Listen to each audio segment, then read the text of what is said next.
1.5 days. 1.5 days of recording. Wiped. Yeah. It's really frustrating, but at the same time, I feel like it's for a purpose. What's your practical advice from that, Mr. Practical?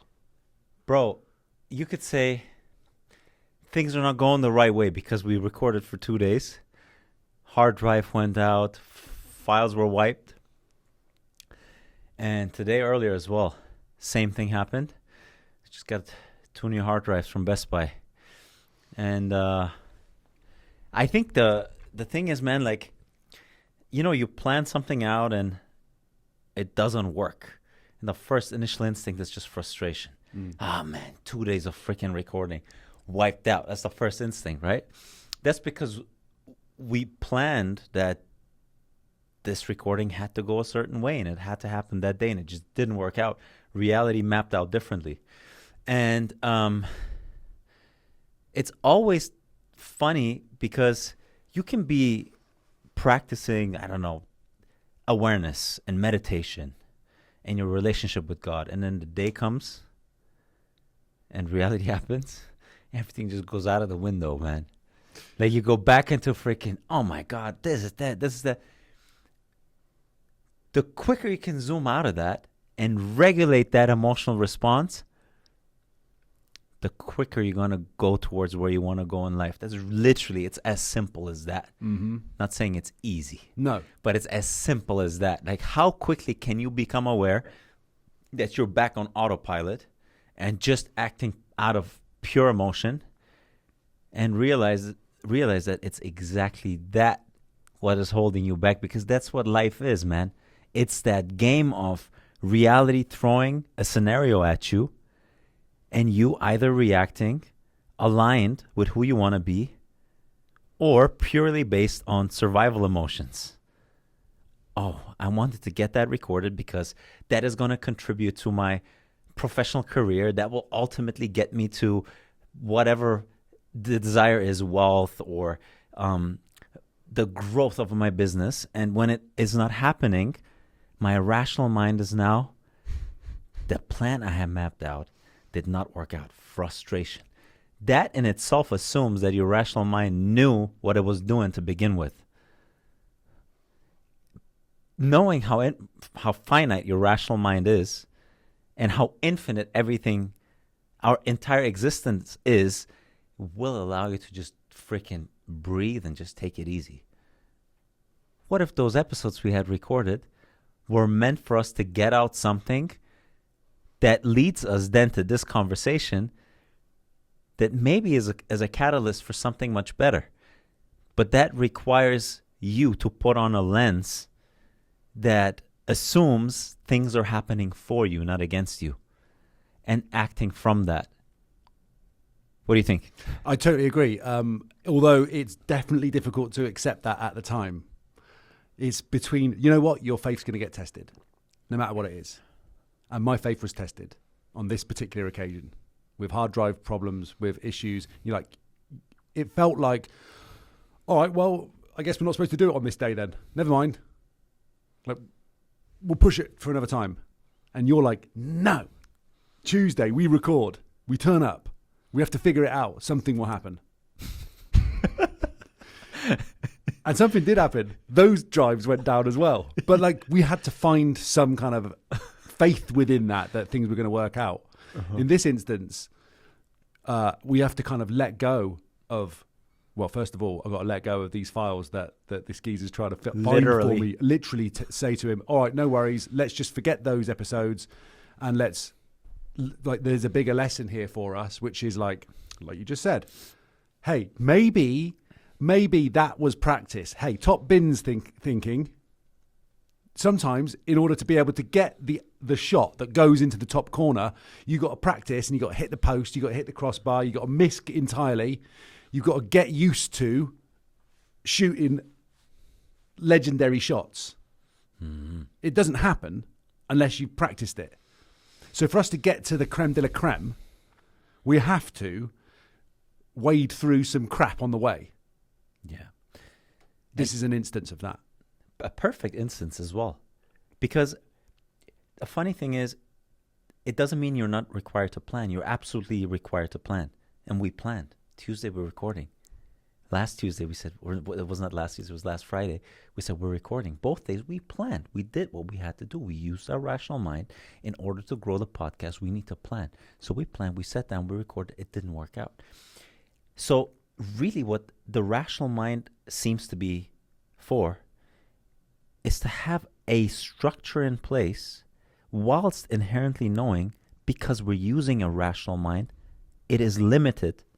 It's limited in its abilities to do anything because it's based on your prior experience of how things are working out. So you're planning it, things don't go the right way, and you freaking start beating yourself up over your subconscious assumption that what just didn't work was your absolute best plan on hand. But knowing that your rational mind itself is so limited, the more you know, the less you understand. That wasn't Tao Te Ching, by the way. The more you know and the more you learn, the less you'll understand. Meaning that your rational mind in itself, dude, it's there to kind of like navigate you through it. And then your physical part is the operational part, which goes through the motions to bring to place whatever it is that you desire to do. But really what seems to be the key driver is the lens you are constantly wearing at all times, which is your belief about why reality is happening to you. If you can rewrite that belief on reality is happening for me, then you are able to tell your rational mind, bro, you just don't know enough, man. This was a necessary stepping stone, a necessary piece of the puzzle for that bigger picture to form. So rather than holding on to that emotion, now you're switching your perspective to a bird's eye that is looking at it, again, through faith. This is where the necessity of faith comes in. Otherwise, your rational mind is going to take the reins. And it seems like the more you do that, the more you're writing your reality based on that belief. Because guess what? If we have that lens on that this happened for a reason, now if anything good comes out of this, let's say someone reaches out to us after this that wants to work with us because of this episode, then we'll say, see, we knew. We knew that was going to happen. But why did we know? We only knew because our belief system operating at a subconscious level as things are happening for us. The interpretation of events is always the one in hindsight saying, see, I know I was right. That's why you have to be so careful of whatever you believe to be true, because what you believe to be true at a subconscious level will find its way to confirm itself via your attention and interpretation of events. Yeah. This is, look, we're always going to have some level of faith involved in whatever we are aiming towards, because we can plan it as much as we want. It's always going to work out a different way. And like you're saying, with the happening for rather than the happening to, that's something I hear very frequently. And it's always challenging at the time because you're always pitching yourself against the particular situation that is there. And those situations don't get any easier to deal with. In fact, as you level up, they get consistently as hard as you are at the point of, and probably just a tiny bit more than, so that you're constantly always having to kind of, this is the leveling up thing. This is the, like seeing it like a jigsaw puzzle. You have to begin that process by figuring out the framework of it. Like if you've got the middle piece of a jigsaw puzzle, it could be difficult to figure out where that goes if it's the first piece that you pick up and you haven't got a framework, you haven't got the border, you haven't got any of the other parts mapped out of what the visual looks like, especially if you haven't got the box, because how are you going to figure it out? You wouldn't know where anything goes. You've just got this one piece. But if you begin to build the framework, then you actually become better at dealing with the situation. So as you get better at dealing with hardship or challenges, or and to your point from many of the podcasts that we've chatted about, facing our fears. So like literally choosing things that you struggle with in order that you can begin to master them, or not even master, but just begin to build your tool belt towards, okay, well, I know that I have an issue in this area, or I know that I struggle with this particular thing, or I know that X, Y, Z. So I'm aware that I need to work on that a little bit to become better at it. Like, you're not going to pick up a guitar and all of a sudden just be able to rip it out like John Mayer. But if you practice that, then eventually over time, you're going to get progressively better. Same with any kind of challenge. Say you want to become better in business. All right, so you can start by learning about business. Then you can talk to mentors. Then you can apply yourself. Then you can ask ChatGPT. Like the information is out there for you to be able to fill in the gaps for what you wish to achieve. You've just got to be prepared to put in the graft for it. Mm-hmm. And then as you go through life, as these steps are taken, that jigsaw puzzle becomes a little bit more filled in this area, a little bit more filled in this area. And all of a sudden, that piece that you've got left, it becomes a lot more apparent where it goes as you build up the vision of what your life, or what you intend your life to be. Mm-hmm. So to a certain degree, it's really, you know how a lot of, these self-help books say, it's not about what happens to you in life, it's about how you react to it. Essentially what we're talking about right now, right? Mm-hmm. And in this case, like what allowed you to sort of like snap out of it? Because initially when it happened, we were like, damn, man, that sucks. Like, on a practical level, is it just that you've built up that toolbox to the extent where you're allowing yourself to drift, but only until here, and you become aware of that you're drifting, and you're recentering yourself again?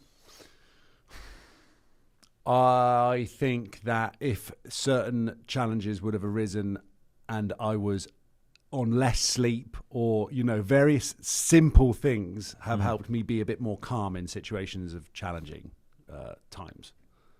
So the fact that I'm well rested, honestly, this is going to sound kind of facetious, but the fact that I'm well rested, I've just eaten, like literally just a minute ago. But I mean, generally, if you are satiated, had good sleep, when something challenging comes up, instead of just going, what the am I going to do? Yeah. Instead, you're able to go, all right, well, hang on a second. What does this mean in the long term? All right, so fair enough. For us particularly, we have to get some more hard drives. Okay, so we literally have more space to record. I guess, okay, in the long run, that works out better. Okay, it's annoying up front because it means we got to go out of our way. We've got to go do a bunch more of extra. But if you see it like this game mentality, dude, I'm telling you, if you think of it like that, yeah, it's like, okay, all right, I just got knocked off the shelf there. What am I going to do? I'm either going to give up the game and throw the controller out the window, or... Did that a lot with FIFA back in the day, dude, bro. No way. Yeah. No, I'm not going to do it. Next game. Come on, then. Yeah. As you would always say, go on, then. Go on, then, bro. Yeah, it has to be done. Like, what other opportunity do I have other than to take that as a... And I guess this is a pit yourself against yourself type of situation, but... Well, I don't like quitting on anything. But maybe to my detriment. Like, sometimes you got to be able to like hang a towel up, but actually, maybe not. No thanks. Mm-hmm. If I see this as a game, and everything is an opportunity to level up, and the character that I'm playing doesn't quit, okay, cool. So I need to get another hard drive. All right, let's get 2. Okay, fine. Give me the challenge. Because I know that there must be some bigger picture at the end of that. That's the way I'm telling myself to operate. I guess, look, at some point you are going to have to talk yourself through some situations. Mm-hmm. Well, and you can either go at it, or you can give up, or you can just be freaking mad about it, right? So I think when you do not recenter yourself after life hits you with some type of obstacle, And an obstacle, just to like freaking structure it a bit, anytime you move towards a certain goal and you have mapped out a strategy, any deviation from that strategy, which your rational mind mapped out, is viewed as a hindrance towards reaching your goal. You have to keep your eye on the target still, don't you? That's the thing. You have to know that, hey, it might go like that a little bit. But if you keep the aim right. Right. Is that what you're saying? That's exactly what I'm saying. And I'm saying the more it's deviating from that pathway that you had mapped out towards the goal, the higher is the amount of negative emotion you're going to experience along that path. Now, every time something is happening around you that is not part of what you had planned, and you are reacting to it, what you're actually doing is you're giving your power away to external environments and events dictating how you're feeling on the inside. So essentially, what you're doing is saying what my rational mind had planned was so correct that the deviation from it right now is causing me now to feel that way. So it's two mistakes. First thing, you think your rational mind was infallible, which is absolutely wrong. Secondly, you are essentially confessing, speaking at a universal, at a language of the universe, you are confessing that the power lies not within you but outside of you, because the outside state was able to dictate your internal state. So you're actually imprisoning yourself to external circumstances and events. So you're giving power away when you do that. And it doesn't mean that you never fall into that trap of reacting emotionally to it. It's how quickly can you zoom out of that and become aware of it. And the more quickly you can become aware of it, the more likely you are to regulate that emotion. Otherwise, it's just survival emotion, right? It's the fight or flight response. It's called the amygdala hijack, depending on how crazy it is. Is that part of your brain? It's like it goes into survival mode, right? So there's less prefrontal cortex involved in regulating your emotion, because most of the energy is expended to send like blood and oxygen to your limbs because it's preparing you for fight or flight. So it's a crazy thing to think, because something mundane happened to you in everyday life, but the physiological response is you're going to go into that emotional mode, that fight or flight mode. The more quickly you become aware of that, you overriding that amygdala response, and you're allowing the prefrontal cortex, which is the part of your brain that's involved in planning and abstracting, to take over and look at it rather than from that lens. The moment you look at it from that lens, you are not that emotion anymore, because you're aware of that emotion. But as long as you're not aware of that emotion, your awareness and the feeling state collapse into one another. This is the difference between emotional intelligence and, I guess, emotional reliance, or not even reliance, but being the emotion as opposed to observing it. Because like when you're talking like what you're saying at the moment, I'm thinking road rage, for example. That is a situation that happens that everyone has felt at some point. You indicate someone cuts it in and you rise. Yeah. This Dieser Gottverdammte. Yeah. You start saying your things in your head and all of us, and you can either laugh it off at that point, or you could hold that for a while and take it with you. For sure, man. And sometimes you get addicted to that emotion too. You get addicted to that anger. To the to the up. spike. People love that spike, man. Yeah, the chin goes out. It's like this is a Tuesday night, isn't it? Tuesday night, exactly. It's freaking. It's like that, but based on how many spikes you're experiencing throughout the day, guess how your life is going to play out? It's going to be an up and a down, up and down. So yeah, things happening around you are going to dictate, oh, great, oh, shit, oh, great, oh, shit. It's going to be like life plays ping pong with you, bro. Yeah. Bang, bang, bang. Yeah. It's freaking. So the question is, do you want to be slapped around like that by life, bro? or do you want to slap You want life to be around doing yourself? this. Yeah, you want to be doing the one clapping cheeks. You want to, yeah, exactly. You want to have your cheeks clapped, or you want to do it the other way around. Yeah, dude. You choose which one you do. It's fact. It's facts, bro. It's facts. I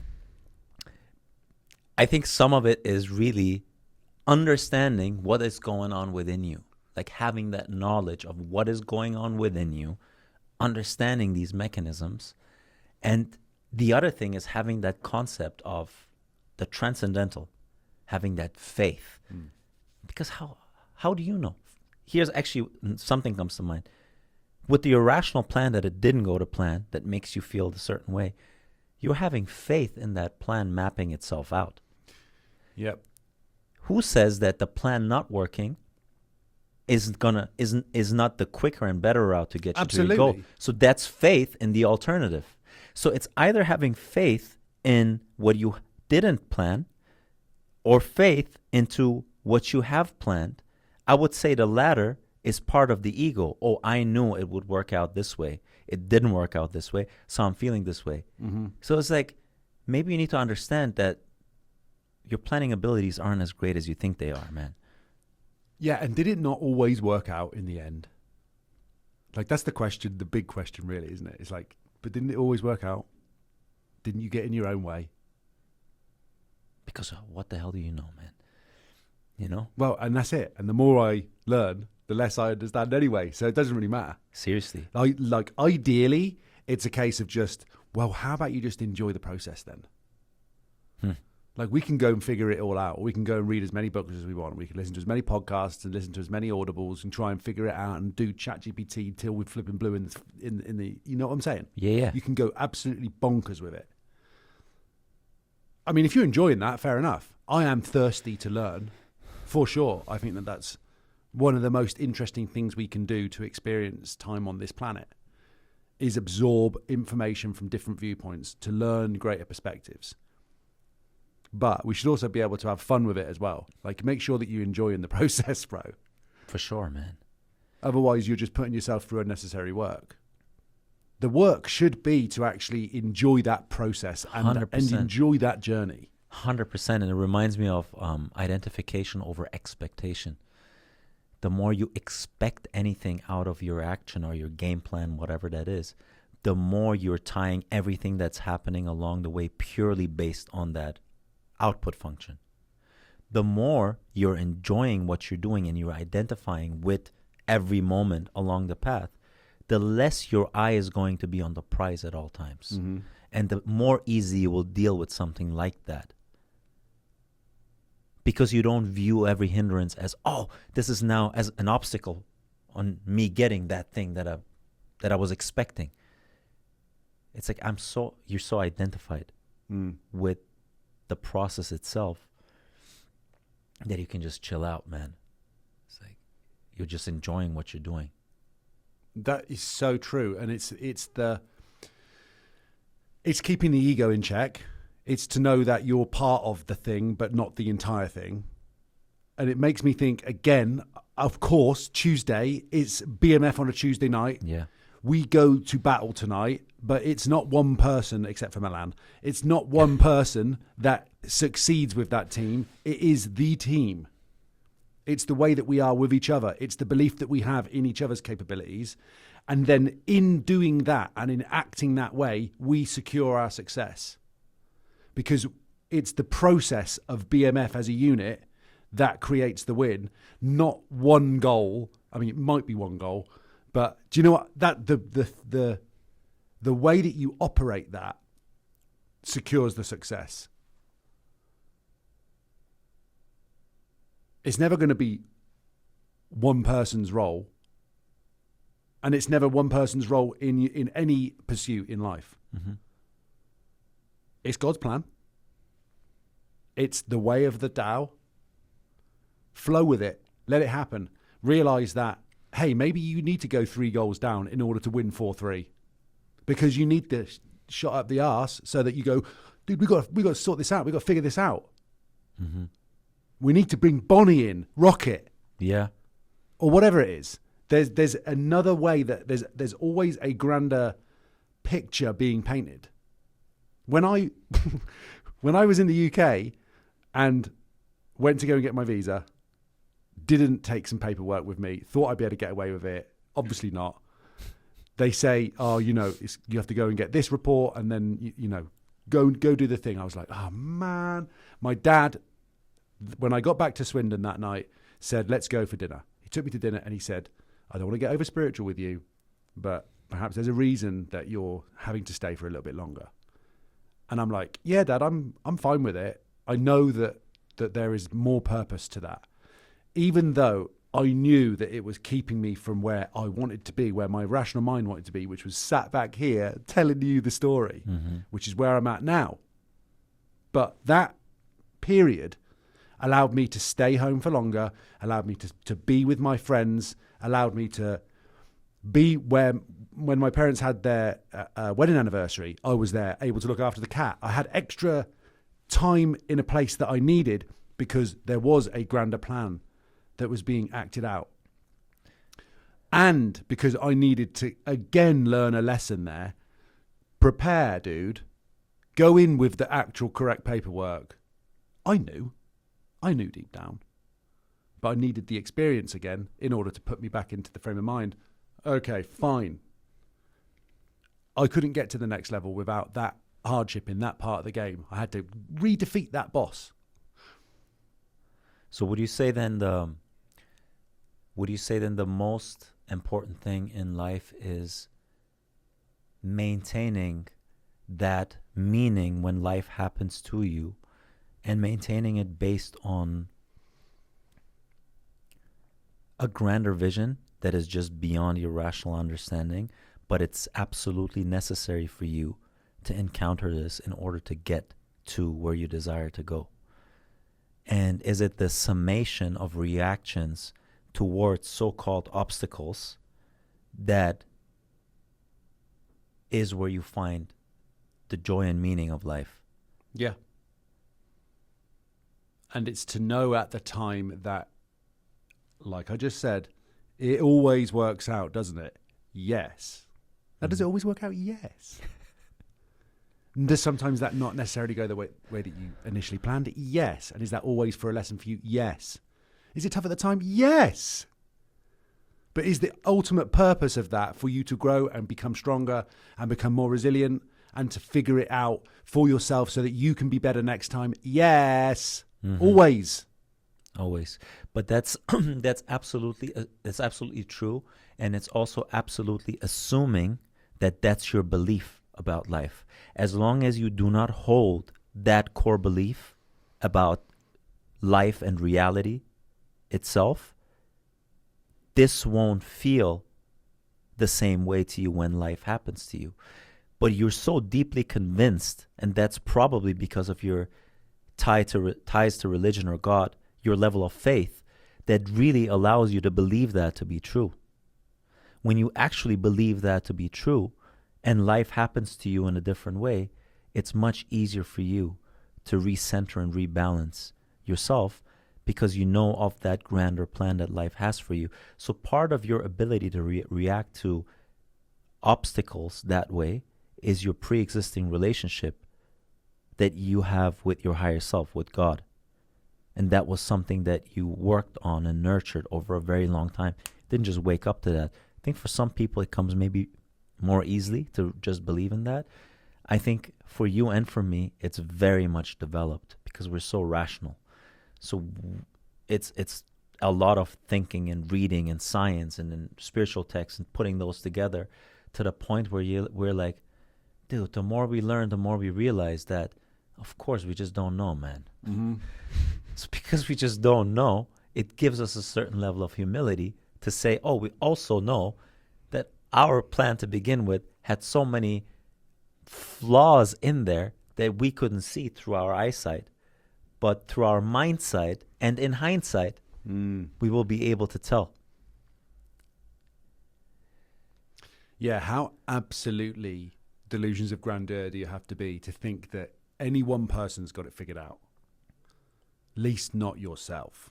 No chance, bro. You're seeing it from one lens. 8 billion people on this planet. And that's assuming that Humans have got it figured out.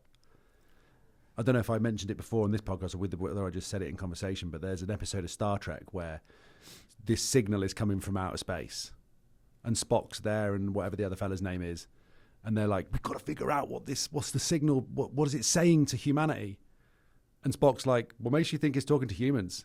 It could be talking to whales. They could be the consciousness that's at the top of just because we're talking to each other and discussing things. Like if you see it from an alien's perspective, what humans are doing on this planet, maybe we're not as evolved as we think we are. We haven't got it figured out. We're in the middle of all of that fluctuation. Whales maybe have. Bacteria probably has. That's why viruses spread so quickly. There's a way to kind of abstract from all of that and to go, you know what? Like you just said, humility. Hey, maybe we just don't know. And that's fine. Just approach it with an open mind and an open heart and keep ripping. So true. It's also so many verses in the Bible just say exactly that in story form. With men, no things are possible. With God, everything is possible. It just means that with your rational version of the man of the flesh that is surviving in here, no things are possible. But with God, with the infinite, with the transcendental, everything is possible. And really embodying a verse like that is going to allow you to tap into that peace state when three-dimensional reality is pushing your buttons. And three-dimensional reality is impersonal. It's not doing that to mess with you. It's just doing that. And so the more you can tap into this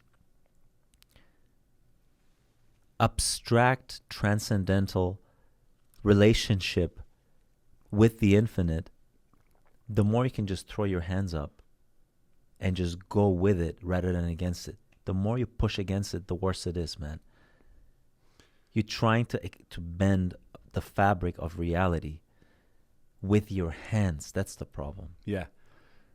Your hands being part of the suit you're wearing right now, your temporary self, the version that lives for hopefully 120 years.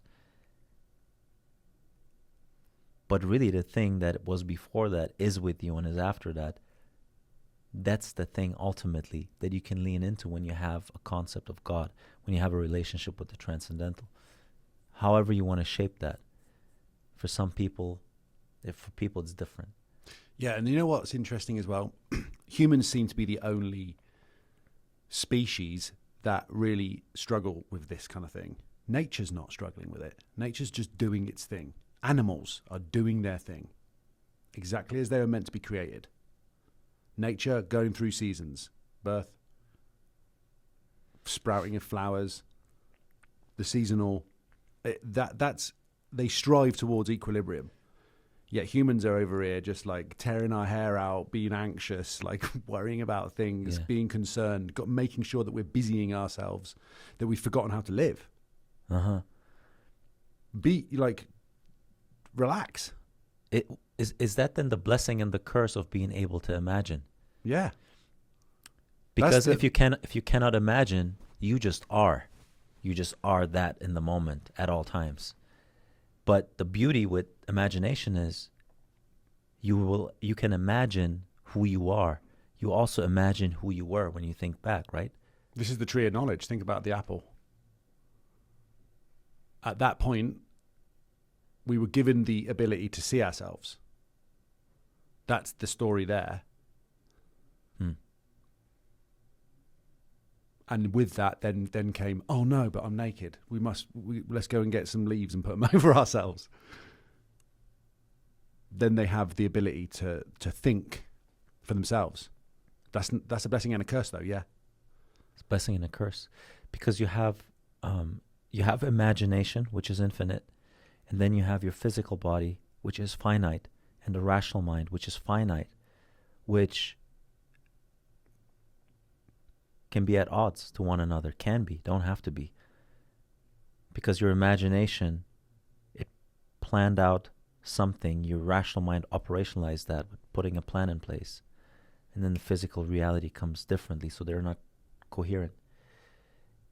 Well, But if you can mold to it, and you realize that, well, the plan that you made is a plan made by men, but there is something grander at work, then you can realign the state of imagination, of mind, and physical reality, because then you will say, well, I imagined that.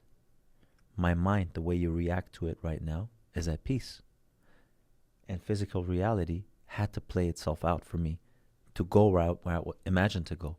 So it's really under your power to realign the three levels of existence. When they're misaligned, things don't work out. yeah, and then where did that imagination come from? Did you figure it out? Or are you an antenna to it? I mean, I believe that it's from God, or, you know, whatever, however you rationalize that. Well, not even rationalize, because that's the wrong word for it. It's not my imagination that conjured it up. I'm just witnessing it.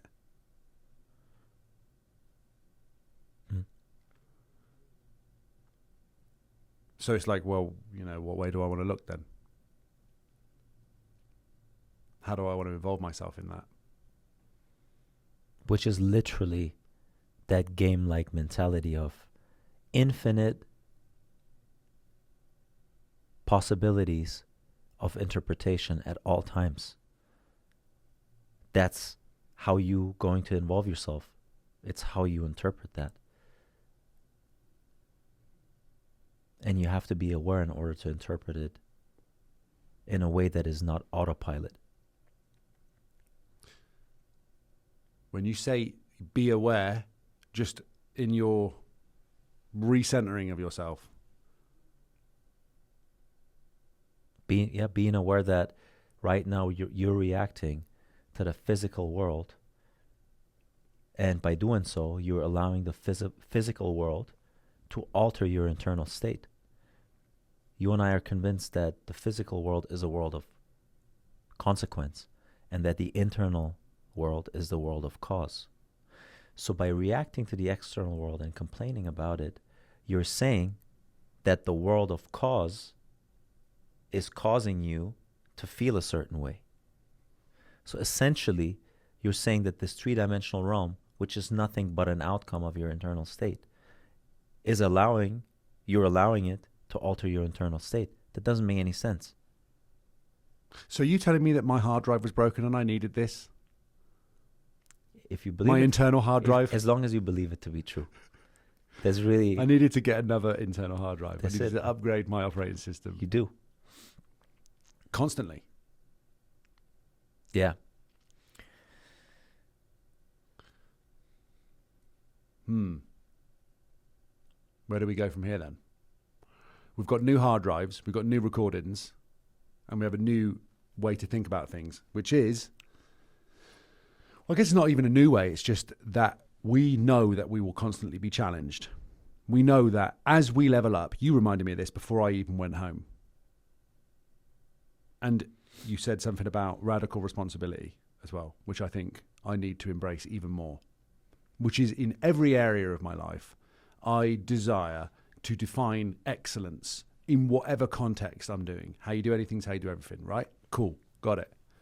Okay, so then therefore I have to challenge myself in basically every area all the time.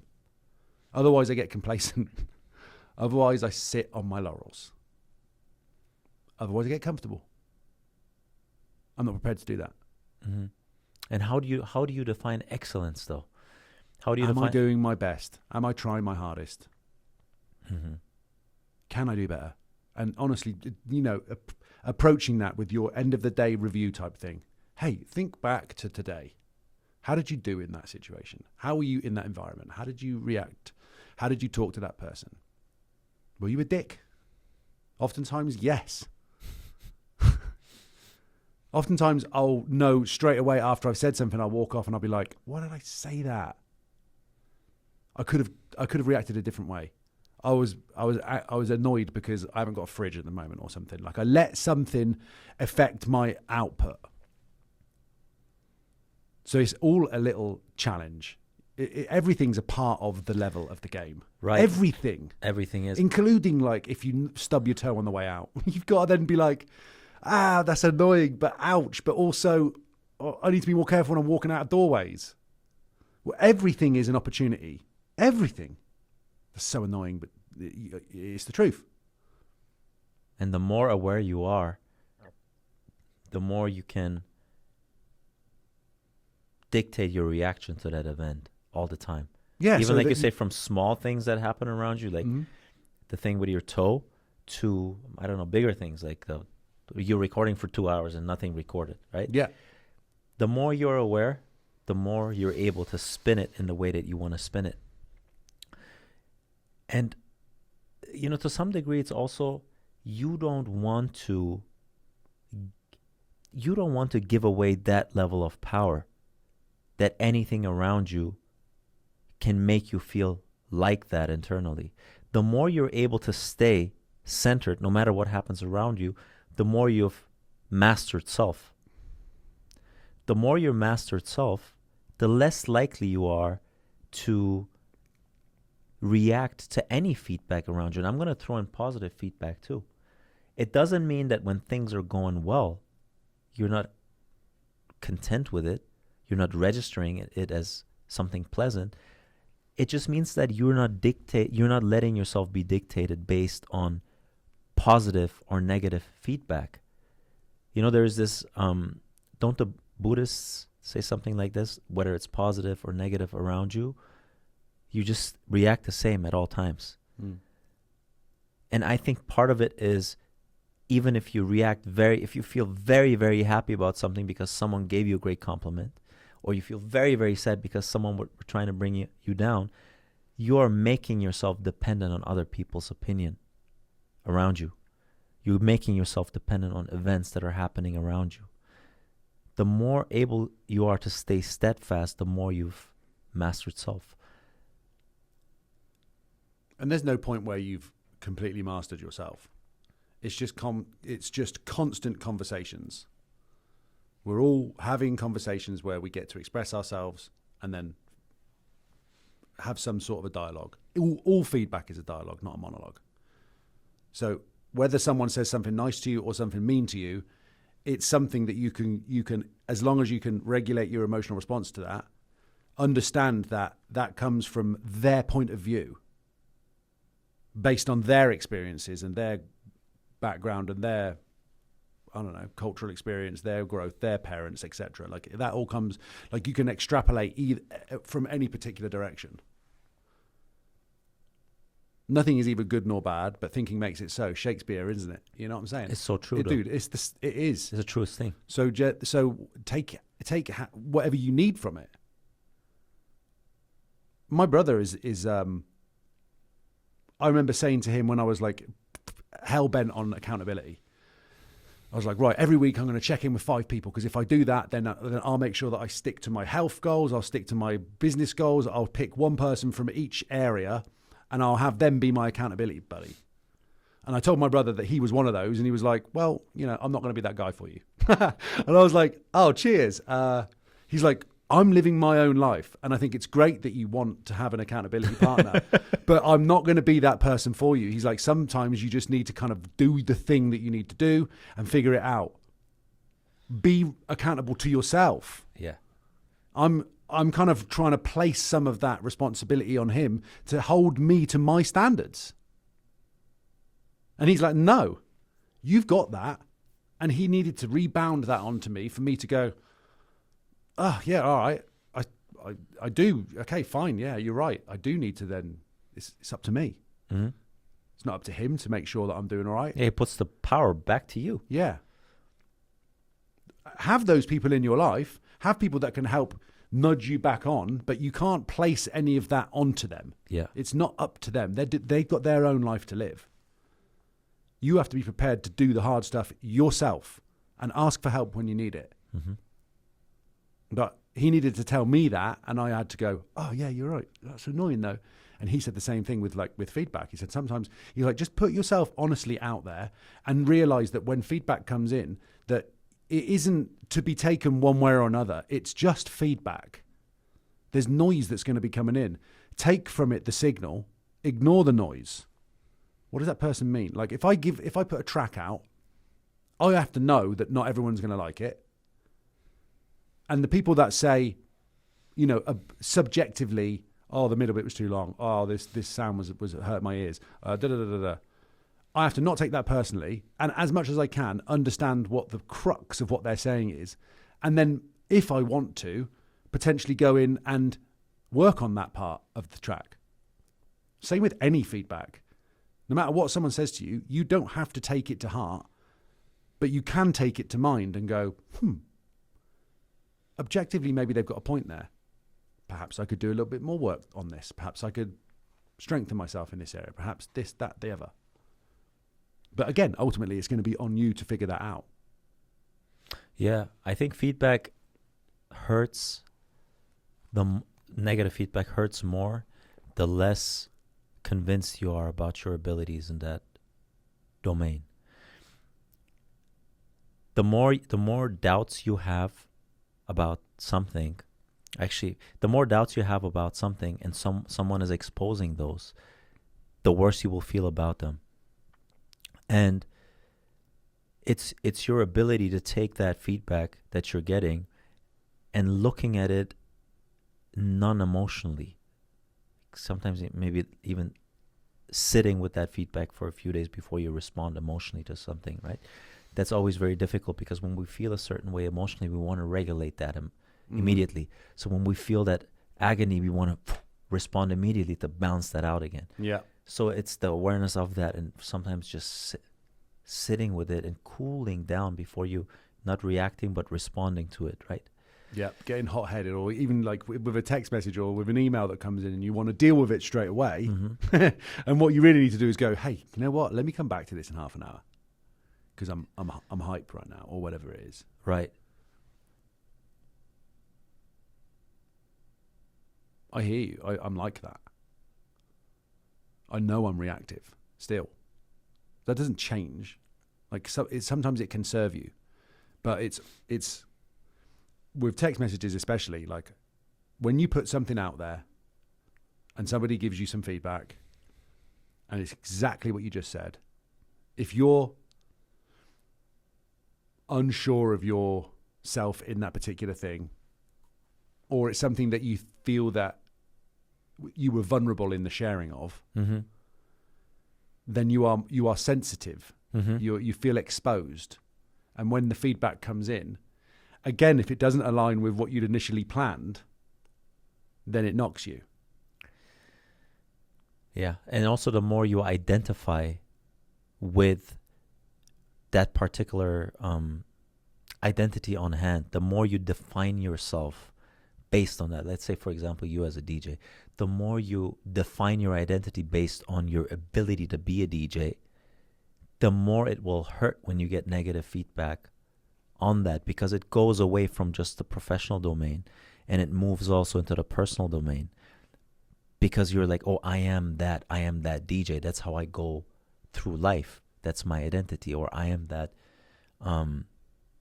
business person, or I am that strong person. Like whatever your identity is, when there's a threat against that identity, the more likely we are to react to that.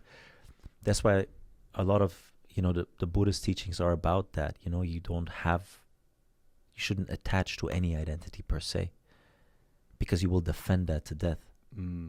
People defend their identities. They go long ways to defend them. And a lot of it is just awareness of that. None of this is about you being perfect with that. Like always being in a state of Zen. Are you crazy, man? We live in live in Vegas. We don't live on a mountain where we're just meditating 24/7, bro. It's like life is happening at a very fast pace around us for most people. So we have this constant battle between God and men, your higher self and lower self, spirituality and ego. It's going on all the time. It's literally just about being aware as quickly as possible when things are going based on autopilot, based on your survival instinct. The quicker you are to sever that cord. The quicker you're severing that cord, the quicker you are in going to your godly self, into your consciousness, into your awareness, and observing it rather than being that state in that moment. That's why in the Bible, Jesus said, my Father and I are one, but he also said, my Father is always greater than I. Because your awareness and the state fuse if you're not aware of the state. Then you're just experiencing it. The moment you become aware of it, you're severing the Father and the Son, essentially. That's why the Father is always greater than the Son, because he can be aware of it, but he can also collapse into the state and become one with it. It's like water flowing into a bottle and then back out again. It's well put. That's the thing, you should have some type of practice in place that allows you to go back to source, which is going back to consciousness, going back to awareness, and realizing you have infinite interpretations at your disposal at all times. And interpretations inherently will be based on your belief system. And your belief system at a subconscious level is there for you to get a grip on reality. And your subconscious beliefs will find their way to be confirmed. Beliefs will always find confirmation so that at the end of it you can say, see, I was right. And they do so via the middleman, attention and perception. If you want to be right about the recordings not happening for a positive and bigger reason for you to level up, your attention throughout the day will go out subconsciously and seek out bits and pieces of information that you will then interpret in a way that aligns with your pre-existing belief that life is out there to do you good. So then something happens, some business opportunity arises, and you'll be like, see, the fact that the recordings didn't record was for us to record something that was then detected by someone else who now wants to do business with me. I always knew that life is out there because life loves me. Same way the other way around. Life is out there to get me. You can play it out exactly the same way. You will always be right about your core beliefs. Always. So the question is, what do you want to be right about? That's a banger. Thank you, man. That is such a banger. Yeah. I want to be right about being the most banging version I can of myself. I want to be able to continually challenge myself and those around me to define excellence for them. I want to support you in your growth. I want to support Jordan and everyone in this office in their growth. Anyone that means something to me, anyone that doesn't even know who I am, I want them to believe in themselves. I want to support people's belief in their passion, in their ability to achieve their dreams. I want to affect the lives of 1 million people. Dude, I want to help. I want everyone to top bins. I love that. And I don't know how I do that other than continually just putting out as much conversation as possible into the world that makes people understand that they have the capacity to reach their potential. Well, you're saying you don't know how to do it. I would argue you're already doing it. Okay, then we just continue doing it. Cheers. Cheers, my boy. Prost. Prost.